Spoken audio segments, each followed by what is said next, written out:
Good afternoon. Thank you so much for joining me for another Facebook Live. My name is Ginger Manley, and today I'm going to be talking about diploma options here in the state of Florida. There have been some changes in legislation that affect our students with disabilities, especially our students that are on IEPs. And so I wanted to talk about that. I know it's something that's important for me as a mom. I have a 13-year-old and an almost 16-year-old. And so this is something that is, in our lives, and something that I know that I needed to familiarize myself with a little bit better. So I wanted to talk to you about that. This may be something that you're looking towards in the future. Your children may not be at this point yet. Your children may be right in the middle of it, and so this is impacting you now. And I'm hopeful that I can share some information that will better help you understand this. So before I start, I'm going to share my screen with you. Let me do that really quick. Okay, here we go. So as I said, today I'm going to be talking about the nuts and bolts of diploma pathways and what some of those options are here in the state of Florida. I'd like to welcome you. My name is Ginger Manley. I am a parent trainer with Poppin, which is Parents Offering Parents Information and Networking. We are part of the Florida Network on Disabilities. We are the PTI for the northeastern part of Florida. So Poppin covers from Pensacola all the way over to Jacksonville and then down some.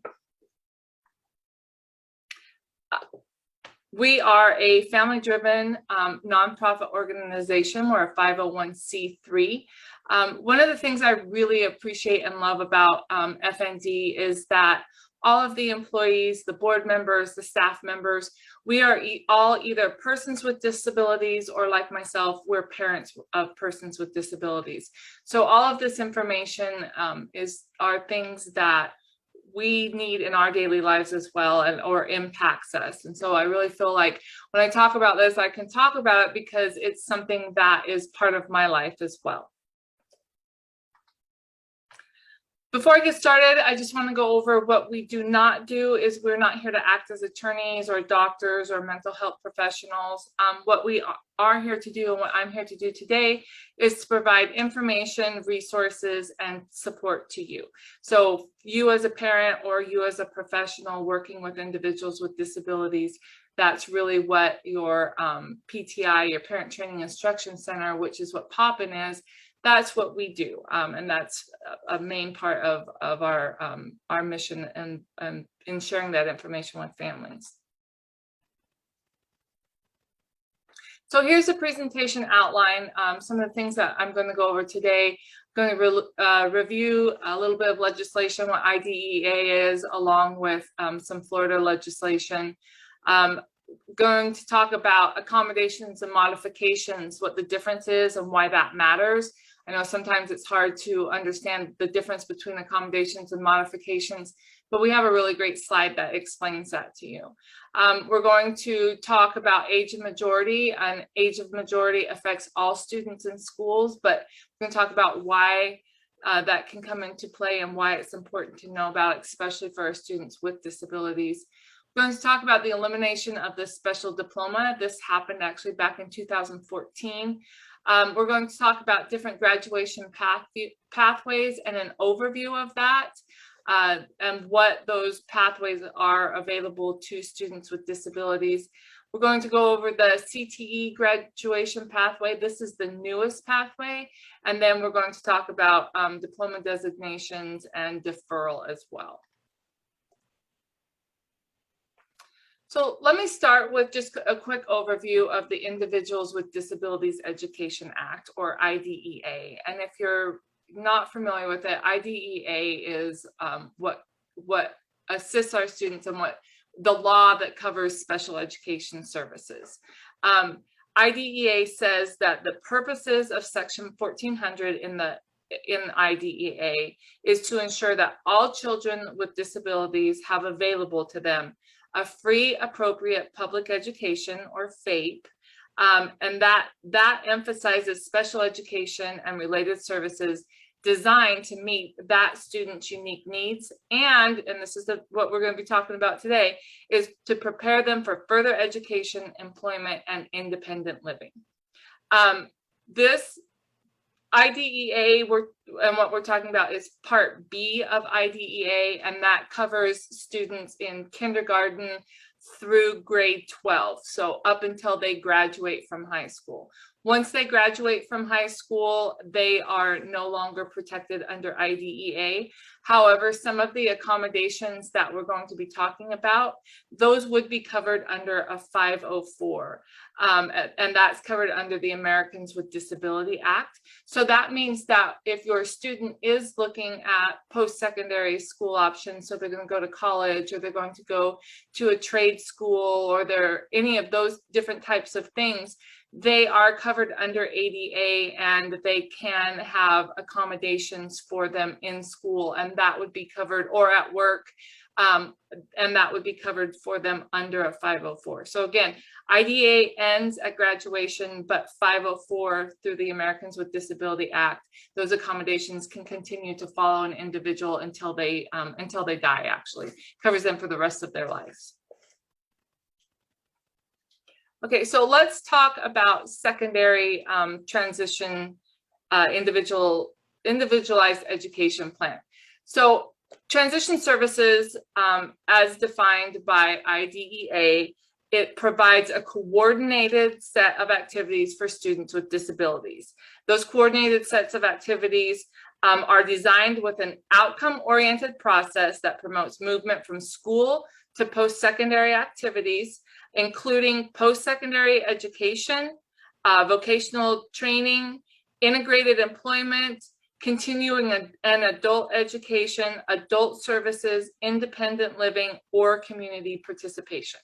So honestly, that's everything. So everything after high school, no matter what that student needs or is looking for or is capable of, is covered under IDEA and that transition individualized education plan, or that TIEP.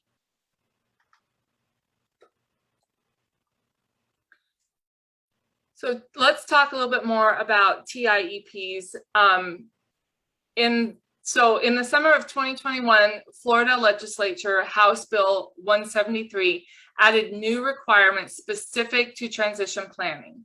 So in this House bill, it says to ensure quality planning for a successful transition of a student with a disability to post-secondary education and career opportunities during the student's 7th grade year, or when the student attains the age of 12, whatever occurs first. An IEP team shall begin the process of and develop an IEP for identifying the need for transition services before the student with the disability enters high school or attains the age of 14 years, whatever occurs first, in order for his or her post-secondary goals and career goals to be identified. The plan must be operational and in place to begin implementation on the first day of the student's first year in high school.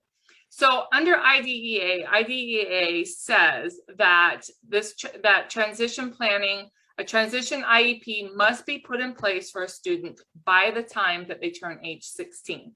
So what Florida legislation has done is that has, to me, I feel like that has improved upon what the federal law says. So what the state of Florida is doing is that planning process and the initiation of transition services are to start when a student enters 7th grade or when they turn age 12. So it's going to start then. And then those transition IEP must be put in place by the time the student turns 14 or enters high school. So it's changed the requirements. And as a parent, I can tell you that I like that because I feel like it starts earlier. It gives my children more of an opportunity to attain those skills, to learn those transition things that they need to do, to put those in place, and so that they will be better prepared when they do graduate from high school. I just feel like it gives them more time.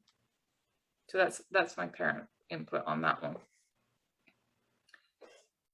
So we're going to talk about that Florida language. So the House bill expands requirements for the Division of Vocational Rehabilitation, or DVR, to cooperate with other agencies in coordinating pre-employment transition services for eligible students.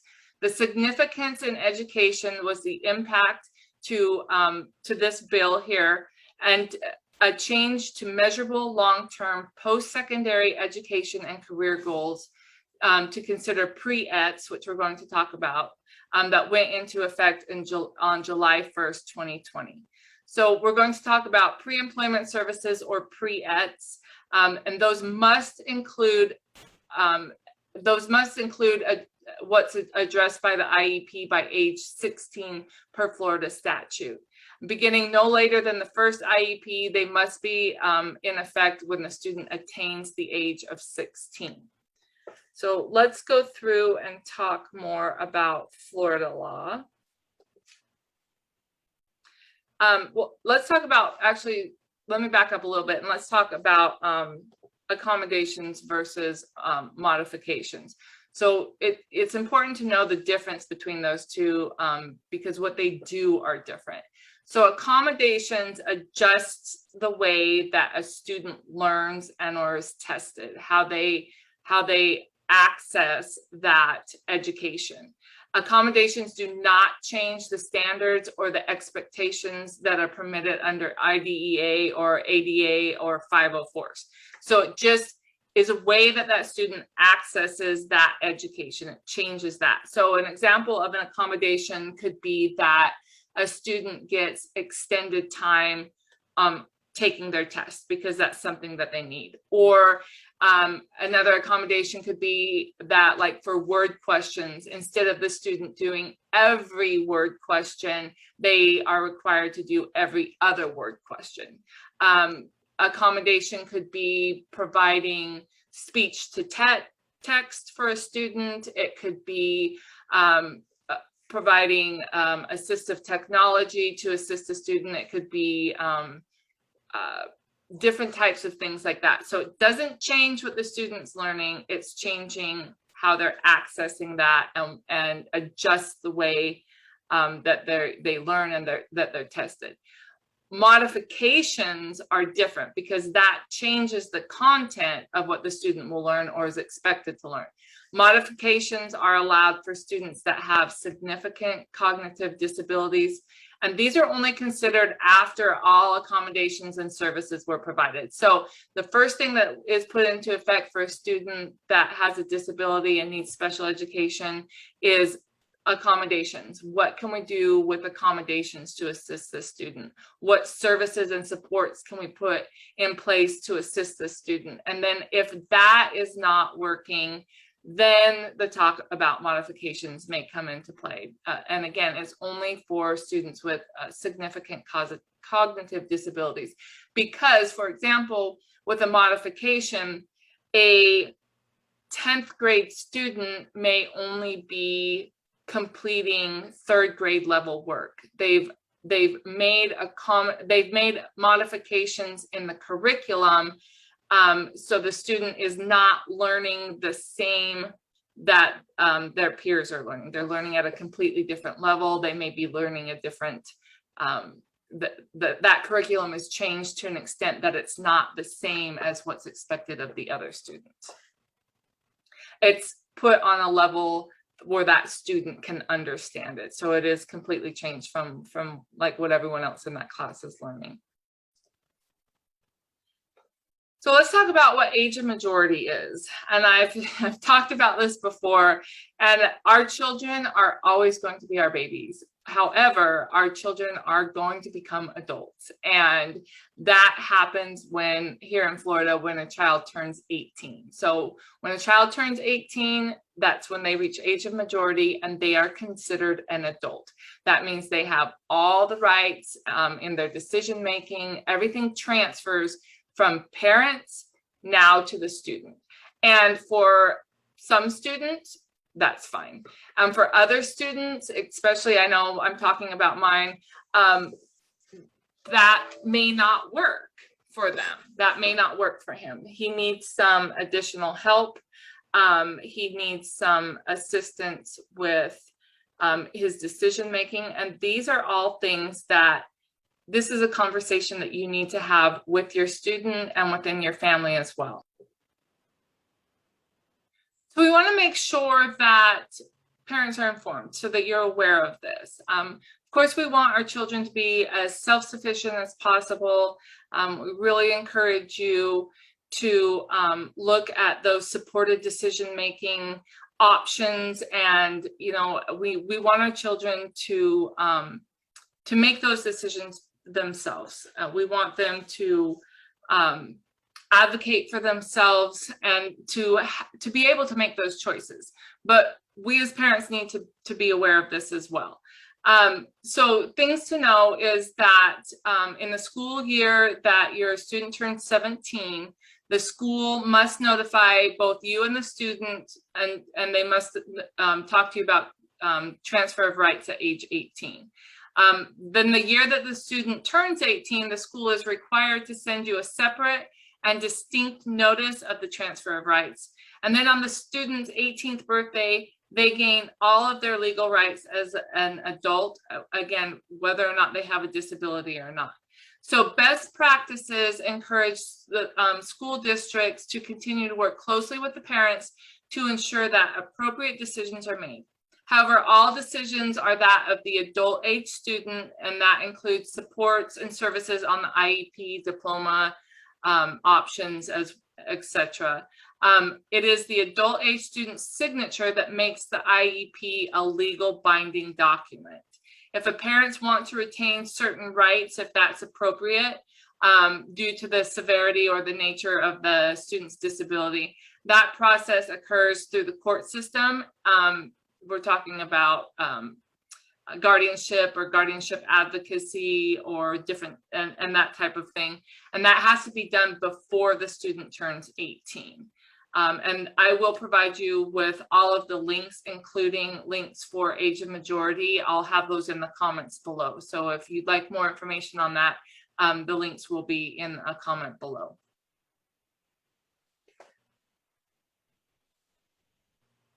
Sorry, I'm having clicked the wrong button and now I can't get it to move forward.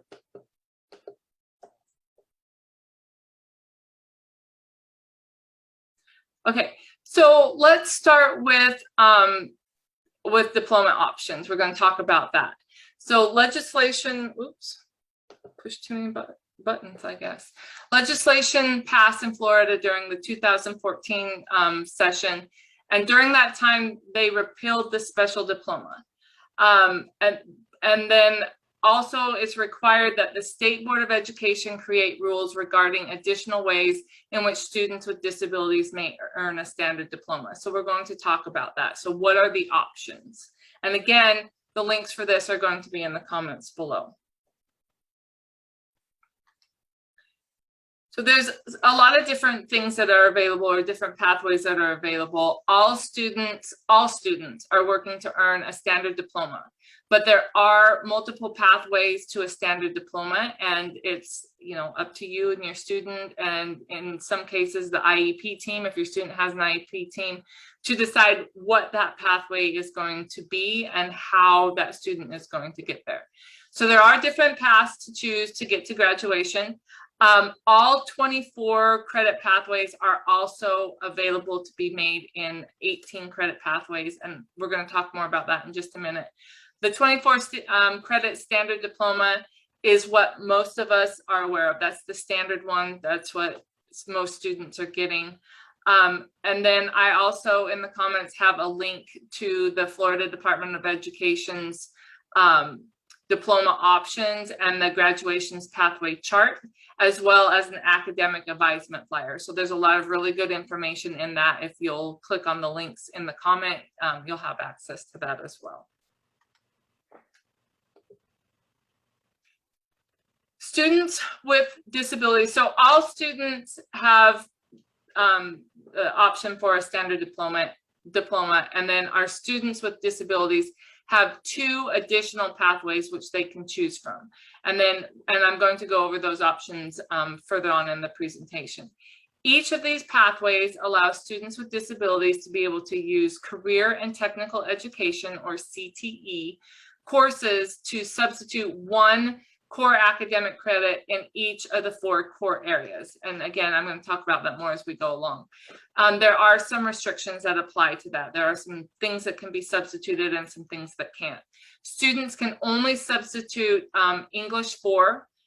They can't substitute English 1, 2, or 3. Students cannot substitute Algebra 1, Geometry, or Biology, or US History, but they can substitute any other math, science, and social studies credit. And again, we'll go over more of that as we go further in. So the 24 credit standard diploma pathway, again, this is what we're all pretty much familiar with. This is used most often by students, including students with disabilities. Some subjects do have specific requirements, but there are some that there's some flexibility in that. Social studies has 3 required credits, but lists 4 different subjects that you can use to get those credits. And some of these subjects require only half of a credit. Students must earn a minimum of a 2.0 grade point average, all required credits, and pass the statewide graduation assessment, which includes Algebra 1 and 10th grade administration of the Florida Standards Assessment for reading as well. Those are all requirements to get the standard diploma.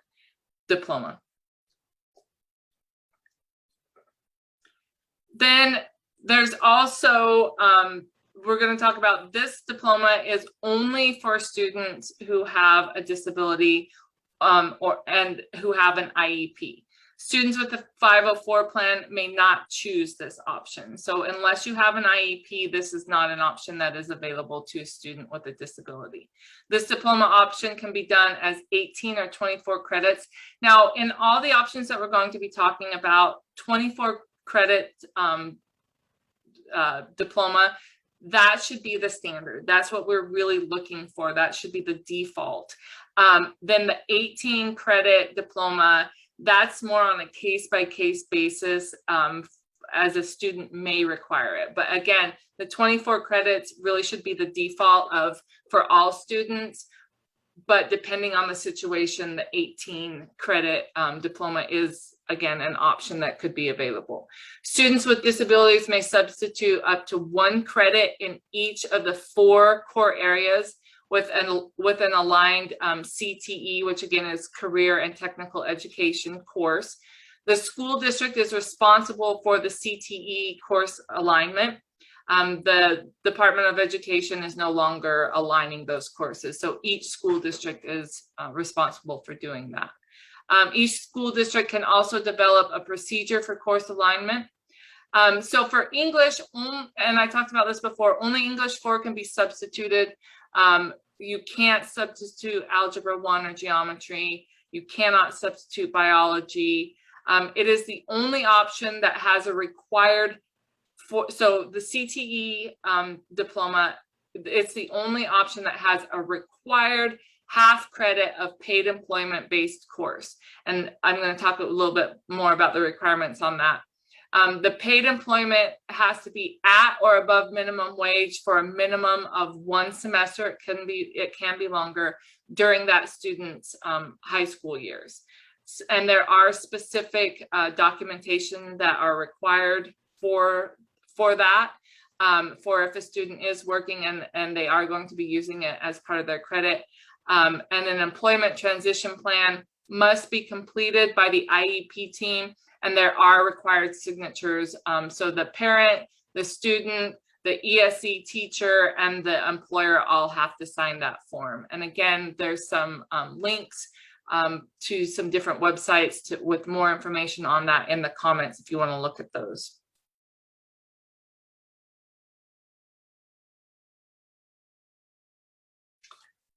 Okay, so standard diploma pathway via access courses. This can be done. This is one that can also be done for 18 or 24 credits, but we're looking more at the 24 credits.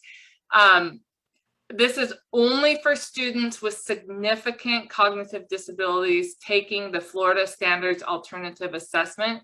They must have written parental consent for this diploma. Access courses are based on access points, so it's aligned with the general ed curriculum. It provides differentiated instruction through modified curriculum. It changes the amount of information that the student needs to learn. It focuses on the most critical content of the Florida standards. It can be taught in both the general education setting or in a separate classroom. Inclusion in the general education setting should always be the first consideration for students with disabilities. And then the IEP team will determine the student's least restrictive environment. So through IDEA, if you should be aware that students should be educated in the least restrictive environment, whatever is appropriate for that student. So they should be educated with their peers as much as possible. And that would be, in most cases, the general education classroom.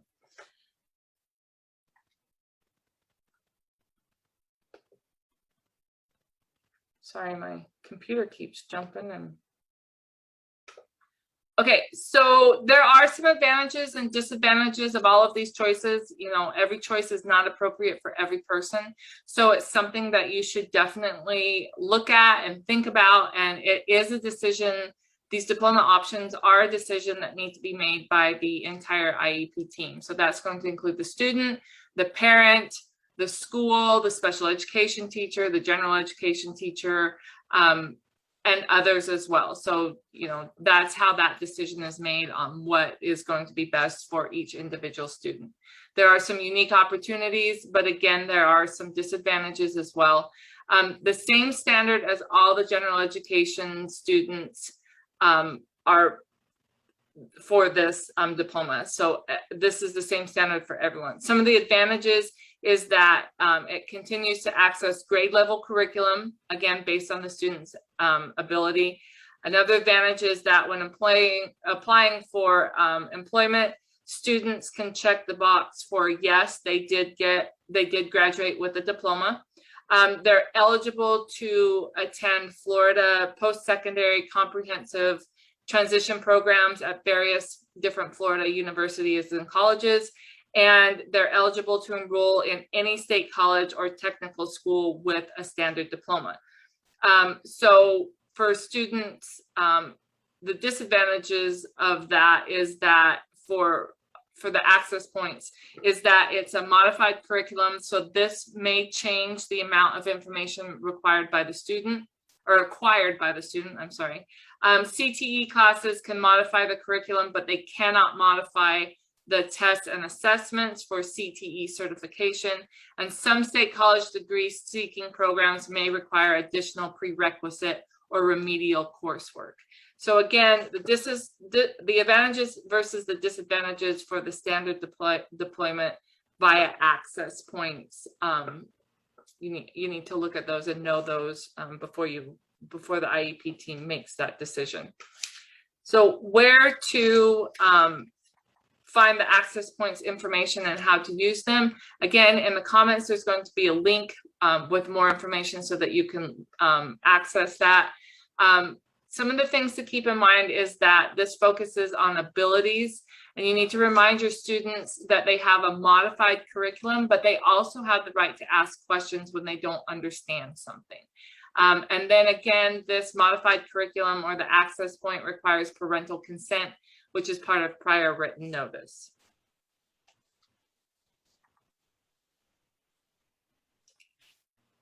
Oop. Serious computer issues here today.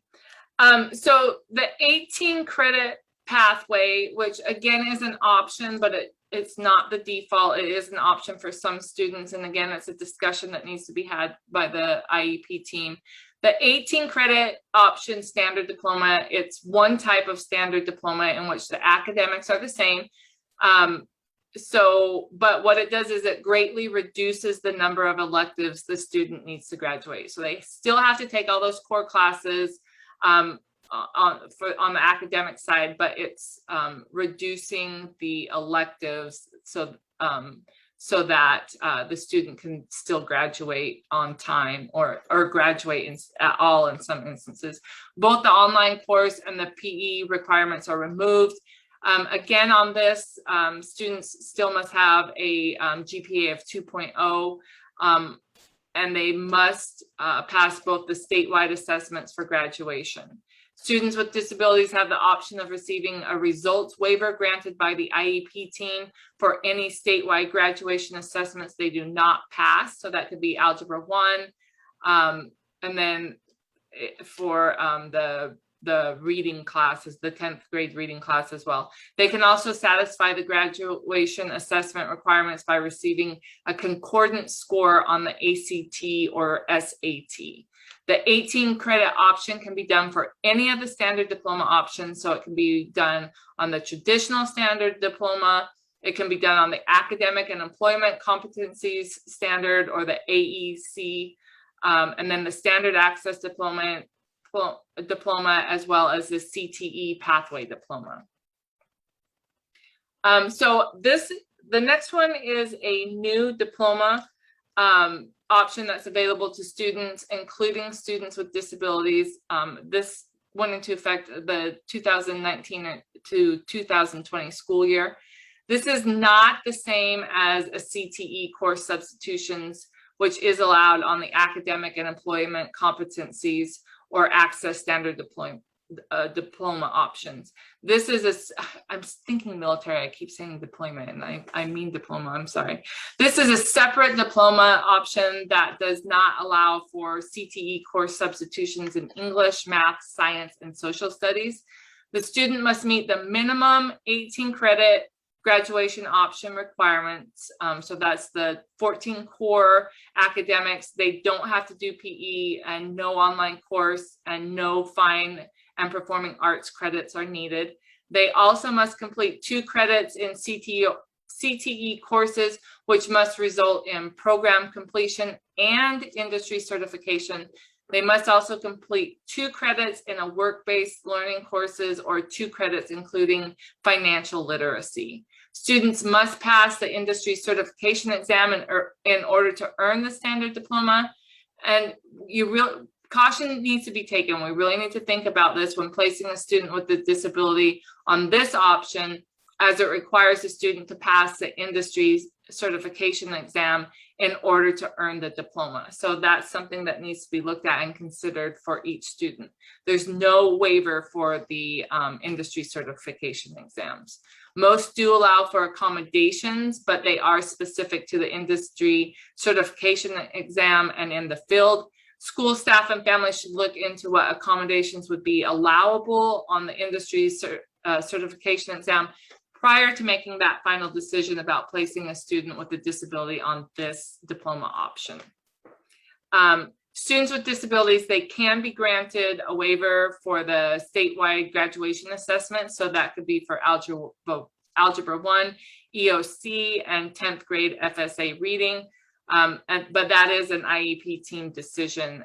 If the student is unsuccessful at passing the exam with allowable accommodations, that's when that choice could be made. Students can also satisfy the graduation assessment requirements through a concordant score on the ACT or SAT. So let's talk about what career and technical education, or CTE, is. CTE stands for Career and Technical Education. It's specialized courses within a specialized career. Other things that you may know it under from the past is trade classes or VOTEC classes. Many career clusters are added beyond just the building and construction trade, hospitality, and office skills. Those are ones that we all are familiar with, but there's other clusters that have been added to that. CTE emphasizes real-world skills and knowledge within a career of interest. It helps prepare for post-secondary education. You can earn a standard diploma and industry certification simultaneously. So that's a big benefit to that.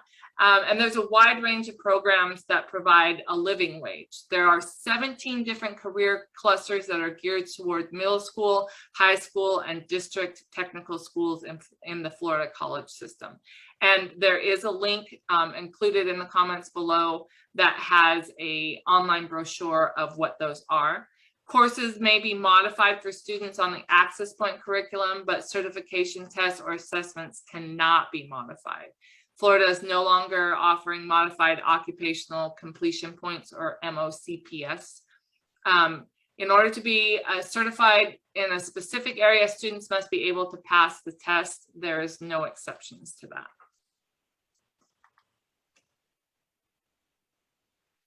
So here's some common myths about CTE. There are lots of misconceptions about this. Sometimes we're just not familiar with it, and so we hear stories or somebody else's opinion. I'm just going to talk about 3 different ones, though. So myth is that CTE is only for students who are not going to a 4-year college. The fact is that's not true at all.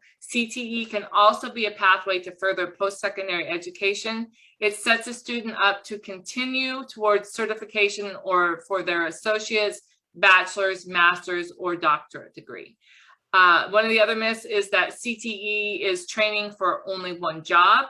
The fact is that that's not true at all. CTE actually prepares that student to explore multiple career options. It allows a student to learn about a variety of different careers before they commit to one. Another myth is that CTE does not build academic skills. The fact is that CTE encompasses both technical and academic skills. So they're utilizing both of those. It's not ignoring the academic side.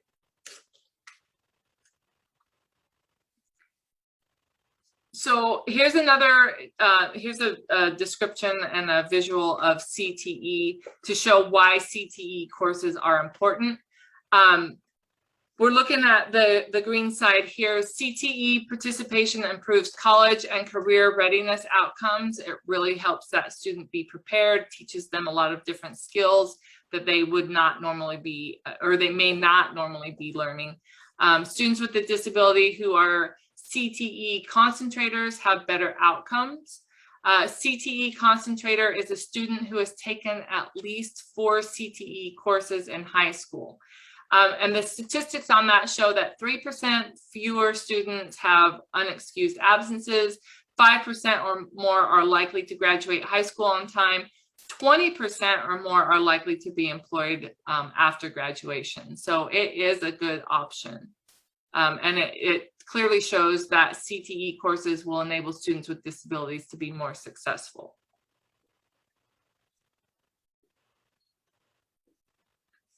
There are 3 additional graduation options that are available to all students. However, they are accessed less often by students with disabilities. So some of those other choices are the performance-based exit option, which is the high school equivalency diploma or the GED exit option. You have to be, in order to complete that, you have to be at least 16 years old. You have to be lacking credits. You may have a very low GPA, overage for current grade placement. You cannot complete or graduate earlier than their kindergarten cohort. It's not an early exit option. Students are preparing for the GED exam. This is not considered a standard diploma pathway, but it is an alternate exit option. There is the International Baccalaureate IB diploma, and that's based out of Oxford University in England. It's for highly motivated students ages 16 to 19 years of age. It's a very rigorous 2-year pre-university course of study that consists of 3 core elements and 6 subject area groups. I will have a link in the comments for that below as well. And then there's the Advanced International Certificate of Education, or the AICE diploma. That's based out of the Cambridge University of England. It is also a rigorous pre-college course of study. It consists of 6 essential college and career readiness areas, and 4 subject area groups. You have to pass exams, and they provide for university credits. And again, there's more information with the link below.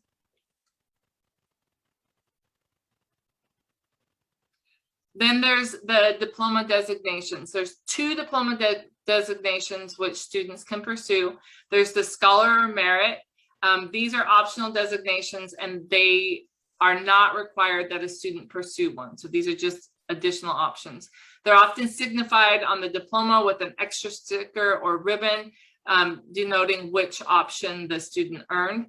IEP teams must discuss both options with the student and the family, as well as document the decision as to whether or not the student will pursue a designation at each annual IEP. So this is in addition to. This may or may not be appropriate for the student.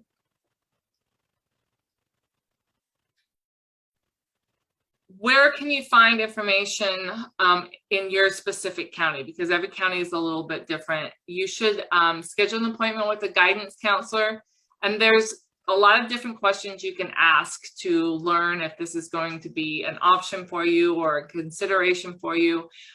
Ask about what's offered. You know, what does my high school offer, and do they offer all of those different diploma pathways or only some of them? Ask about what courses you need to take that would meet the substitution requirements. Ask about when the student needs to sign up for them and when are those courses available, because they may not be available all the time. They may be during certain periods of time. Ask where the courses are located. Are they at that campus or a different campus? And then who are the teachers, and get you know, you can request a schedule a meeting to meet those teachers. Many districts provide CTE courses through agreements with other schools or districts or local colleges and technical schools. So just know that. And again, those are the questions to ask to see if that would be a good fit for you. And then let's talk about deferring the receipt of a standard diploma. So this is an option that is available for students with disabilities. So, but once they take physical possession of their standard high school diploma, they are no longer eligible for a free and appropriate education, which is FAPE. So remember, IDEA ends at graduation of high school. So once the student receives their diploma, they no longer are covered by IDEA, which then no longer is covered by FAPE as well. I want to read this first paragraph. A student must have an IEP that prescribes special education, transition planning, transition services or related services through 21, and a student must be enrolled in one of the 5 specific education program options. So that's important to know. Student must be, or these different programs include accelerated college credit, academic dual enrollment. If a student is trying to accomplish an industry certification courses that lead to college credit or certification. If a student, a collegiate high school program diploma, if they're trying to achieve an IB or an AICE, courses necessary for scholar designation or structured work study, internship, or pre-apprenticeship programs. It is expected that the majority of 18 to 22 programs in districts will meet the definition of work study programs. There is no need for deferral until the semester in which a student is expected to meet all of the requirements for a standard diploma. So deferring allows the student with a disability to continue attending school to be able to achieve one of those programs that I just went over. Sometimes it takes them a little bit longer because sometimes it's because of a deficit or different things that a student has. And so deferring their diploma allows them that additional time to complete that, which then allows them to continue to be covered under IDEA, which allows them to continue being eligible for FAPE. So that's why a diploma can be deferred, but there are some specific requirements for that. And so that, again, that is a discussion that needs to be had in advance with your IEP team. So know that that's important. There are some additional resources that are available. They're all listed here on this slide. And again, in the comments, I'm going to have links to what I was discussing before so that you can have that additional information as well. This slide represents the different PTIs here in the state of Florida. Again, Poppin covers the top part of Florida. PSN covers the western part of Florida, and then Penn covers the more southern, the southeast part of Florida. We also have our Family Star program, which is our parent-to-parent program that also is for our children or our individuals with disabilities on the health side. We can provide a lot of resources and information to families with that. Where the other PTIs are, we cover more the special education side. We also have the FND Trust Funds, and we have the FND Dadvocates program.